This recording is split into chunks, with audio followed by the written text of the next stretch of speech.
Assalamu alaikum, dear students. Today we would understand the chapter 8 of history book of class 8th, where we would talk about women caste and reform. तो dear students, आज के chapter में हम women cast और reform के बारे में पढ़ेंगे कि किस तरह वुमेन जो हैं इन्होंने अपने आप को अपर लिफ्ट किया, क्या हुआ क्या नहीं हुआ, उसके बारे में हम आज इस चैप्टर में थोड़ा डिस्कस करेंगे. हैव यू एवर थॉट और how children lived about 200 year ago? क्या आपने कभी ये सोचा कि 200 साल पहले बच्चे किस तरह रहते थे? Nowadays, most girl from middle classes family go to school. अब आजकल के दिनों में बहुत सारी जो मिडिल क्लास फैमिली की लड़कियां हैं वो स्कूल जाती हैं and often study with boys, और अक्सर वो बच्चों के साथ पढ़ती हैं.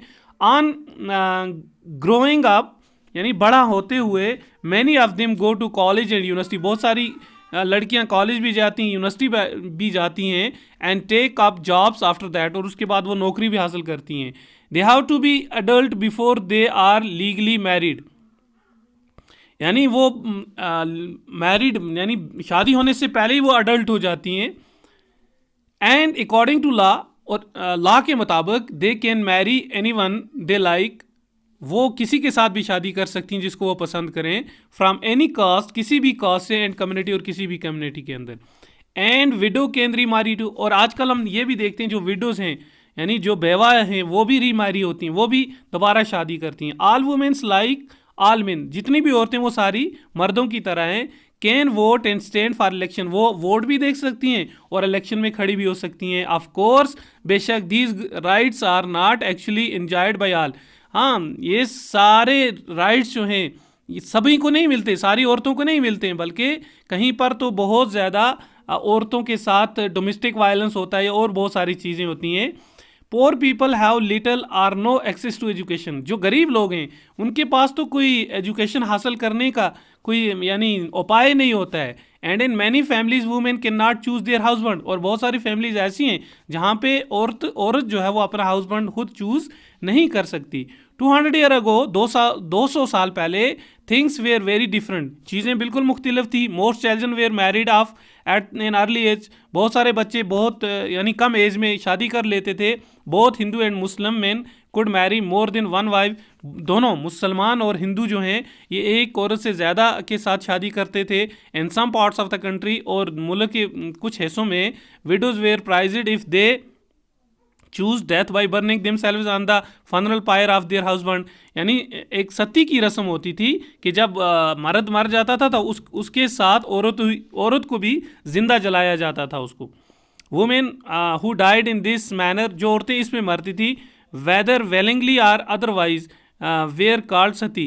यानी जो मर्जी से या ज़बरदस्ती उनको उसमें डाला जाता था उसको क्या नाम दिया जाता था? सती, मीनिंग वर्च्यूअस वुमेन यानी पाक औरत. Women rights to property were also restricted. और जो वुमेन राइट्स ऑफ प्रॉपर्टी थी वो भी काफ़ी रिस्ट्रिक्टेड थी. बिसाइड्स, इसके अलावा, most women had virtually no access to education. बहुत सारी औरतों को एजुकेशन हासिल करने की कोई भी उपाय नहीं थे. And many parts of the country people believe that if A women was educated. और मुल्क के बहुत सारे ऐसों में लोगों का ये मानना था कि अगर औरत पढ़ जाएगी, she would become a widow. वो क्या बन सकती है? विडो बन सकती है. Difference between man and womens were not to only ones in society. यानी ये जो फ़र्क था, भेदभाव जो था औरत और मर्द के दरमियान में, ये एक सोसाइटी में नहीं था लेकिन ये हर जगह था. In most region people were divided along lines of caste. Brahmans, Kshatriyas consider themselves upper caste. यानी ये जो हमारी सोसाइटी थी ये बटी हुई थी बहुत सारी कास्ट में. कोई अपर कास्ट थी, कोई लोअर कास्ट थी, कोई अपने आप को ब्राह्मण्स कहते थे, कोई क्षत्रियाज कहते थे हिंदुओं के अंदर. Others such as trader and money lender often refer to as Vaishyas were placed after them. उसके बाद कुछ और लोग थे जो मनी लेंडर थे यानी जो बिजनेस करते थे, उनको हम विश्वास भी कहते थे, और ये तीसरे नंबर पर थे. Then came peasant. उसके बाद पीसेंट आते थे, आर्टिशंस आते थे, सच एज वेवर, झुलाए, पोटर्स यानी जो बेचारे बर्तन बनाते थे, prefer to as a Shudras, उनको क्या किस नाम से जाना जाता था? Shudras. At the lowest rung where those who labor to keep cities and villages clean are worked at jobs that upper caste consider polluting, that is, और सबसे नीचे वाले लोग जो थे वो बेचारे कौन थे? लेबर थे। लेबर यानी वो मजदूर पेशा थे, और उनका काम क्या होता था? सिटी के अंदर जितनी भी गंदगी होती थी उसको वो साफ करते थे। और इस कास्ट को सबसे क्या क्या माना जाता था? पोल्यूटिंग, यानी गंदे लोग। That is could lead to the loss of caste status, क्योंकि वो अपना कास्ट स्टेटस खो चुके थे।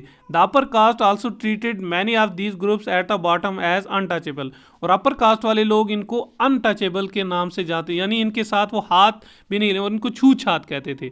They were not allowed to enter temples, और उनको टेम्पल के अंदर भी अलाउ नहीं था। Draw water from the wells used by the upper caste, और वो अपर कास्ट के वेल से पानी भी नहीं लाते थे, और बाद ना नहाते थे इन पॉन्ड्स, तालाब के अंदर। वेर अपर कास्ट बैथड, जहाँ पे ऊंची जात वाले हिंदू नहाते थे। They were seen as inferior human beings, वो बच्चा यानी अपने आप को वो उन लोगों को वो इन्फीरियर मानते थे। Over the 19th and 20th century, 19वीं और 20वीं सदी में, many of these norms and perception slowly change, Aahista Aahista ये नॉर्म्स या परसेप्शन जो थी इसको आहिस्ता आहिस्ता चेंज किया गया। Let us see how this happen, चलो हम देखते हैं। उसके बाद वर्किंग टूवर्ड्स चेंज, क्या चेंज के तरफ जो काम हुआ वो क्या था? From the early 19th century, 19वीं सदी की शुरुआत में, we find debates and discussion about social custom and practice taking on a new chapter. यहाँ पे जो क्या हुआ, सोशल कस्टम और किसके बारे में, कस्टम और प्रैक्टिस के बारे में डिबेट होते गए, कुछ डिस्कशन हुई, और एक नया चैप्टर यहाँ पे शुरू हुआ। One important reason for this was the development of new form of communication. तो सबसे जो इम्पॉर्टेंट डेवलपमेंट थी वो एक क्या थी? New form of communication. For the first time, पहली बार, books, newspaper, magazines, leaflets and pamphlets were printed. सबसे पहले यहाँ पे क्या हुआ? बुक्स, किताबें, न्यूज़पेपर, मैगजीन या लीफलेट्स जो थे, पैम्पलेट जो थे वो प्रिंटेड हुए। These were far cheaper and far more accessible than the manuscripts that you have read about in class 7th। आपने जो क्लास 7th में पढ़ा था कि वहाँ पे मैन्युस्क्रिप्ट्स जो थे वो काफ़ी महंगे थे, लेकिन ये जो पैम्पलेट या न्यूज़पेपर या मैगजीन थे ये काफ़ी चीप थे, ये एसेसेबल थे।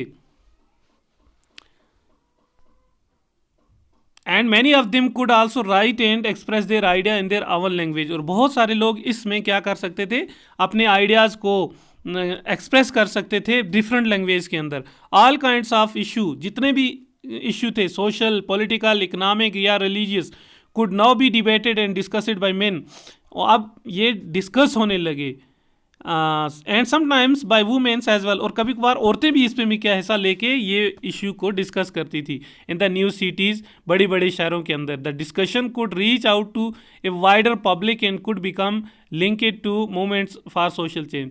अब ये जो डिस्कशन थी या डिबेट्स थे ये काफ़ी यानी फैल गए, और यहाँ पे पब्लिक के अंदर ये काफ़ी क्या हो गए, यानी हर जगह ये पहुँचने लगे, कुड बिकम लिंकेड मूवमेंट, और ये एक मूवमेंट इन्होंने बना ली फॉर सोशल चेंज, समाजी तब्दीली के लिए। ठीक, these debates were often initiated by Indian reformer and reform group, और इन डिबेट्स को अक्सर जो इंडियन रिफॉर्मर्स थे उन्होंने क्या किया, उन्होंने इसको काफ़ी इसकी हौसला अफजाई की। One such reformer as Raja Ram Mohan राय, उनमें से एक जो रिफॉर्मर थे उनका नाम क्या था? राजा राम मोहन राय, जो कब पैदा हुई? 1772 में, और उनकी डेथ कब हुई? 1833 में। He founded reform association known as Brahmo Samaj, उन्होंने एक रिफॉर्मर एसोसिएशन को बनाया और उसकी बुनियाद रखी, जिसको क्या नाम दिया गया? ब्रह्मो सभा, लेटर नोन एज द ब्रह्मो समाज, बाद में उसको ब्रह्मो समाज कहा गया इन कलकत्ता के अंदर।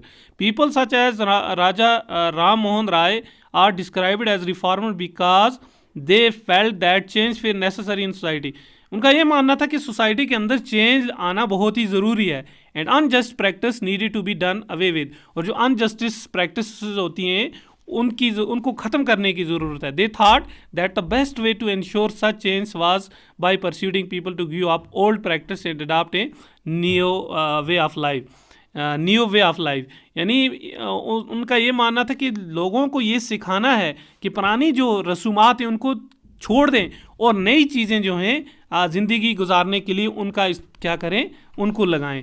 राजा Ram Mohan Roy was keen to spread the knowledge of western education in the country and bring about greater freedom and equality for women.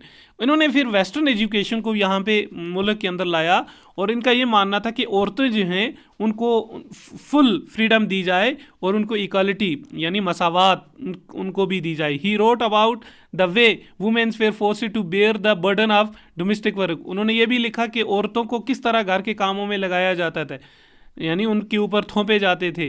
कन्फाइनेड to the home and the kitchen, सिर्फ होम और किचन तक ही औरतों को महदूद रखा जाता था। And not allowed to move out, और उनको बाहर नहीं आने दिया जाता था। एंड बिकम एजुकेटेड, और वो पढ़ी लिखी नहीं होती थी। तो डियर स्टूडेंट्स, आज के लिए इतना ही काफ़ी है। तो उसके बाद इंशाल्लाह हम दूसरे जो हमारा लेसन्स होगा वहाँ पे हम देखेंगे कि किस तरह विडोज़ की जो लाइफ है वो चेंज हुई।